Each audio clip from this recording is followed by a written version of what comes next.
नमस्कार.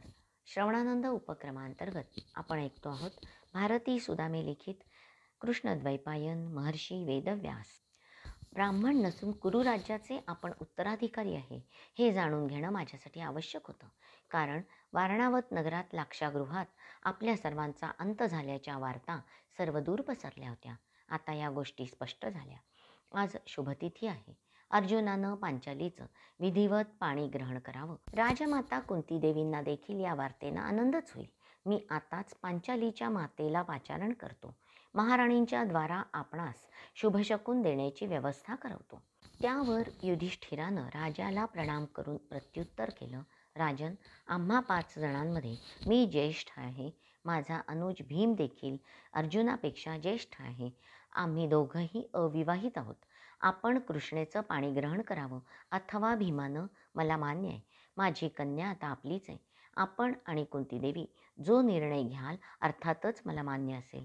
विवाह सोहळा करण्यात आता विलंब नको एवढीच माझी प्रार्थना आहे. राजन, आपण विवाहाची सिद्धता करावी. द्रौपदी आम्हा 5ही बंधूंची भार्या होईल. योग्य क्रमानं पांचालीनं आमच्याशी अग्नीला साक्षी मानून विवाह करावा. आमच्या मातेची देखील हीच इच्छा किंबहुना आज्ञा आहे. युधिष्ठिर तत्परतेनं उद्गारला. युधिष्ठिराचे शब्द कानी पडताच द्रुपदाला काय प्रत्युत्तर द्यावं ते कळेना. आपल्या कन्येचा 5 पुरुषांशी विवाह करण्याच्या कल्पनेनं तो विस्मित झाला. अंती धैर्य एकवटून तो युधिष्ठिराला म्हणाला, कुरुनंदना, एका पुरुषाच्या अनेक पत्नी किंवा एका राजाच्या अनेक पट्टराण्या असणं शास्त्रोक्त आहे. पण एका स्त्रीचे अनेक पती असणं हे आजवर श्रवण केलं नाही. लोकांना आणि वेदांना विरुद्ध असलेलं हे आचरण आहे. कुंतीपुत्रा, तू धर्मज्ञ असून कसं काय करू शकतोस? तुझी धर्मबुद्धी कशानं भ्रष्ट झाली? हे महान राजा, युधिष्ठिर म्हणाला, माझी धर्मबुद्धी भ्रष्ट अथवा नष्ट झाली नाही. धर्म अत्यंत सूक्ष्म आहे. त्याची गती सहजासहजी कळणारी नाही. मी असत्य भाषण करीत नाही. माझी माता देखील हा धर्म असाच आहे असं मानते. त्यामुळे या निर्णयावर शंका नसावी. द्रुपद काही काळ आपल्या स्वतःशीच विचार करीत होता. मग म्हणाला, माझी मनस्थिती द्विधा आहे. मला याविषयी निर्णय घेता येईल की नाही हे मी ठरवू शकत नाही. तेव्हा तू, कुंतीदेवी आणि माझा पुत्र धृष्टद्युम्न मिळून निर्णय घेऊन काय करायचं ते निश्चित करा. पांचाल नरेश संभ्रमित अवस्थेत आपल्या पत्नीशी या विषयावर चर्चा करण्यास्तव तिच्या प्रासादात जाण्याचा विचार करू लागला. तोच महर्षी व्यासांचं आगमन झाल्याची वार्ता आली. द्रुपदाला मोठा आधार वाटला. व्यासांचं प्रासादात आगमन झालं. सर्व पांडव आणि पांचाल नरेशांनी आदरानं त्यांना उत्थापन देऊन स्वागत केलं. सन्मानपूर्वक पूजन केलं. क्षेमकुशल विचारलं. तदनंतर तिथल्या सुवर्णासनावर महातपस्वी अमित तेजस्वी असे द्वैपायन विराजमान झाले. त्यांच्या अनुज्ञेनं पांडवांसह सर्व श्रेष्ठ पुरुष अन्य बहुमोल आसनांवर विराजमान झाले. हा क्षण साधून पृषतपुत्र द्रुपदानं अत्यंत विनम्र भावानं महर्षींच्या समक्ष द्रौपदीच्या संदर्भात उपस्थित झालेली समस्या व्यक्त केली. भगवन, एक कन्या अनेकांची धर्मपत्नी कशी होऊ शकेल हे आपण मला कृपया यथार्थतेने विशद करावं. ही समस्या या स्थानी उपस्थित होणार हे मला आधीच अवगत होतं. व्यास म्हणाले, त्यामुळेच मी इतक्या त्वरेनं माझं कार्य समाप्त करून उचित समयी इथे पोचलो. पांडुपुत्रांना मी इथे येईन हे कथन केलं होतं. आता या संदर्भात तुम्हा कोणाला काय म्हणायचे हे ऐकण्याची माझी इच्छा आहे. ते तुम्ही मला निसंकोच कथन करा. हे द्विजश्रेष्ठा, मला तरी हा अधर्म वाटतो. प्रथम द्रुपद म्हणाला, कारण एक स्त्री अनेकांची पत्नी असत नाही. आपल्या कोणत्याही बुद्धिमान पूर्वजांनी हा धर्म आचरलेला नाही. मला हे विदित नाही. मला असं वाटतं कोणा ज्ञात्यानं असं आचरण करू नये म्हणून मी हा निर्णय घेऊ शकत नाही. हे तपोधन ऋषी, धृष्टद्युम्न म्हणाला, कोणीही सद्वर्तनी वडील बंधू आपल्या अनुजपत्नीला स्नुषेप्रमाणे मानतो आणि ज्येष्ठ भ्राताच्या पत्नीला सर्व कनिष्ठ भ्राते माते समान जाणतात. अशा स्थितीत मम प्रिय भगिनीचा विवाह 5 बंधूंशी कसा काय होऊ शकेल? तरीही धर्माची गती अत्यंत सूक्ष्म असते. शिवाय धर्माचा निर्णय आमच्यासारख्यांनी करणं उचित नव्हे. याच एका कारणानं माझा पिता कृष्णेच्या विवाहाचा निर्णय घेऊ शकत नाही. त्यानंतर युधिष्ठिरानं आपलं मत व्यक्त केलं. तो म्हणाला, पितामह, माझी वाणी असत्य बोलत नाही. माझं मन अधर्म सांगत नाही, त्याकडे वळत नाही. त्या अर्थी माझं मन या विवाहाकडे आहे, त्या अर्थी तो अधर्म नाही. प्राचीन काळी देखील धार्मिकांमध्ये वरिष्ठ असलेल्या जटिला नामक गौतम कुलोत्पन्न स्त्रीनं 7 ऋषींशी विवाह केला होता. त्याचप्रमाणे मुनिकन्या वार्क्षी हिनं तपश्चर्येनं शुद्धचित्त असलेल्या प्रचेतस हे एक नाव धारण करणाऱ्या दशभ्रात्यांशी विवाह केला होता. आमच्या संदर्भात किंवा अखिल विश्वातही सर्व गुरूंमध्ये माता श्रेष्ठ गुरु मानली जाते. आमच्या मातेनं द्रौपदीसाठी सर्वांमध्ये समान वाटून घ्या असा आदेश दिलाय. म्हणून हा विवाह धर्म्य मी मानतो. धर्म आचरण करणारा युधिष्ठिर जसं म्हणतो तेच माझंही मत आहे. कुंतीनं या संभाषणात प्रथमच सम्मिलित होत आपलं मत व्यक्त केलं. असत्याचं मला दुस्सह भय वाटतं. असत्याच्या परिणामांपासून मी दूर राहू शकणार आहे का? मला त्या परिणामांचं भय वाटतं. त्यामुळे मी सत्यापासून चलणार नाही. प्रत्येकानं स्वतःची बाजू स्पष्ट केली. तसे महर्षी व्यास द्रुपदाला म्हणाले, कुंतीपुत्र युधिष्ठिर म्हणतो त्याप्रमाणे हा विवाह धर्ममान्य कसा आहे हे मी पांचानरूपते तुला कथन करतो. ते द्रुपदाला स्वतः समवेत त्या दालनातून हात धरून राजमंदिरात घेऊन गेले.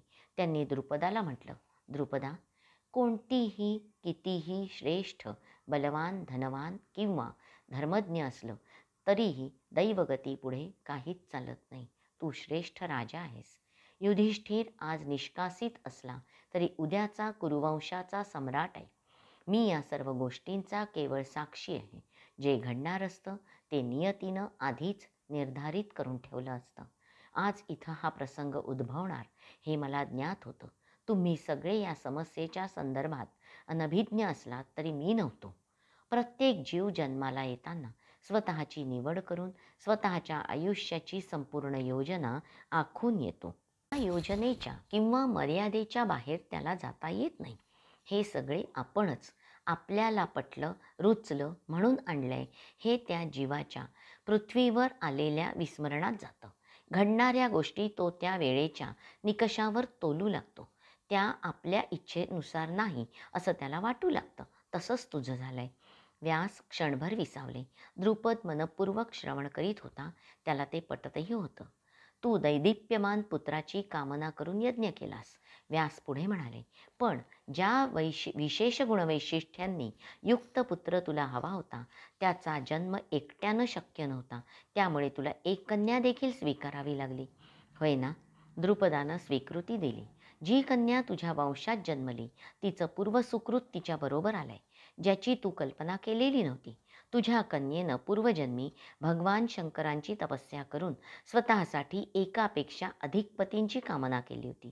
हे ना तिच्या स्मरणात असणार ना तुझ्या विचारात, कारण त्याचा तुझ्याशी संबंध नव्हता. ती ज्या 5 जणांची पत्नी होणार ते वस्तुतः 5 नसून एकच आहे. एकाच व्यक्तीची 5 रूपं आहेत. तेव्हा तू चिंता करू नकोस. तुझ्या कन्येचा विवाह पांडवांशी करून दे. एवढं सर्व कथन करून व्यासांनी द्रुपदाला अशी दिव्य दृष्टी दिली की ज्यामुळे द्रुपद पांडवांच्या पूर्वजन्मीच्या कथा जाणू शकला आणि त्यामुळे त्याच्या मनाचा संभ्रम नाहीसा झाला. स्वतः कन्येनंच 5 पतींची इच्छा केल्यामुळे ज्या विवाहात जर अधर्म असेल तर त्याचा दोष मला येणार नाही या विचारानं द्रौपदीचा पांडवांशी विवाह करून देण्याचा त्यानं निर्णय घेतला.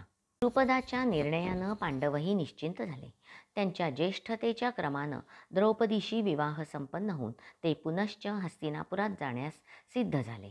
आपलं अस्तित्व, ओळख आणि सामर्थ्यानिशी आपला वारणावताचा प्रयोग निष्फळ झाल्याने कौरवांसाठी अति क्लेशकारक ते ठरलं.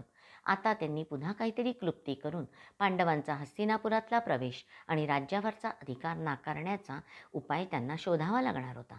काही काळापुरतं तरी आपलं आणि कौरव पांडवांच्या संदर्भातलं दायित्व पूर्ण झालं असं व्यासांना वाटलं.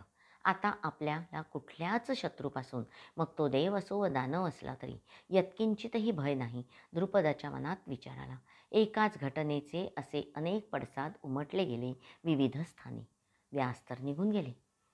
तिथून निघून द्रुपदाचा प्रश्न सोडवून मी मात्र विचार करीत बसले द्रौपदीचा. द्रौपदी एक तेजस्वी व्यक्तिमत्व, याज्ञसेनी, कृष्णा, पांचाली अशा नावांनी ओळखली जाणारी एक स्त्री, जिच्या आयुष्याचा आलेख अनेकदा आंदोलित होत गेला. काय नाही भोगलं तिनं आयुष्यात. अत्यंत सुखविलासात वाढलेली राजकन्या पित्याच्या इच्छेसाठी विवाहाचा पण जिंकणाराच्या गळ्यात माळा घातली, ती पाचांच्या गळ्यातली ठरली. कुंतीच्या इच्छेसाठी पाचांशी विवाह करून स्वतःचं आयुष्य विभागून घेतलं. समाजानं त्यावर चर्चा केली. कशासाठी? पुरुषांना स्त्री ही केवळ स्वतःच्या मालकीचीच असावी असं वाटतं. तिच्यावर अन्य कोणाचा अधिकार असू नये असं वाटतं. म्हणून हा निर्णय त्यांना अनुचित वाटला असावा. आणि स्त्रियांना हे अधर्माचरण का वाटलं? आपल्याला केवळ एकाच पुरुषाशी आजन्मबद्ध असावं लागतं. मग तो कसाही असला तरी त्याच्यापासून सुटका नसते. आपल्याशी बौद्धिक भावनिक दृष्टीनं समरस होऊ इच्छिणाऱ्या अन्य पुरुषाचा विचारही मनात आणणं आपल्यासाठी पापमूलक मानलं जातं. पण द्रौपदीला मात्र हे स्वातंत्र्य मिळालंय म्हणून? कोणास ठाऊक. पण द्रौपदीचा विचार हा प्रत्येक व्यक्ती आपापल्या दृष्टिकोनातून करते. तिचा 5 पतींशी झालेला विवाह हा प्रत्येक काळात चर्चेचा विषय असतो हे मात्र नक्की. बुद्धीच्या बळावर तर्काच्या आधारानं वेगवेगळ्या काळातल्या लोकांचे अनेक दाखले देऊन पूर्वी घडलेल्या घटनांचा विचार करून पूर्वजांची उदाहरणं देऊनही ही बाब समजण्यासारखी नाही. त्यावेळी कोणाला काय वाटलं? कुंतीचा त्यात स्वार्थ होता का? द्रौपदीच्या मनाचा कोणी विचार केला का? त्या व्यक्ती राजघराण्यातल्या होत्या म्हणून हे मान्य झालं. सामान्य माणसानं असं काही केलं असतं तर राजानं कदाचित शिक्षा केली असती. विचारांना काही अर्थ नाही. त्यालाच काळाचा महिमा म्हणायचा का? अवश्य म्हणा. विचार करून थकलात की तुम्ही मानव सरळ ती गोष्ट माझ्या माथी मारून मोकळे होता. काळाचा गंभीर आवाज मनात निनादला. मला खूप आनंद झाला. प्रणाम महात्मन, आपलं स्वागत आहे. मी खरंच आनंदानं म्हटलं. आज काही विशेष? एकदम स्वागत. विशेष नाही, आपण बऱ्याच अंतराला भेटलो. आत्ता राजप्रासादातून आले ना द्रुपदाच्या. मग तिथले शिष्टाचार आणि भाषा? हो, तेही तसंच. मलाही गंमत वाटली. भाषा बदलणं सहज असू शकतं, पण विचार नाही बदलत सहजासहजी. खरंय, विचार बदलतही नाही. द्रौपदीच्या पूर्वजन्माची कथा सांगून तिच्या विवाहाचा व्यासांनी प्रश्न सोडवला. ही घटना हेच दाखवत नाही का? मी वृषाली केळकर आजच्या वाचनाचा येथे समारोप करते. हरिओम तत्सत. श्रीकृष्णार्पणमस्तु.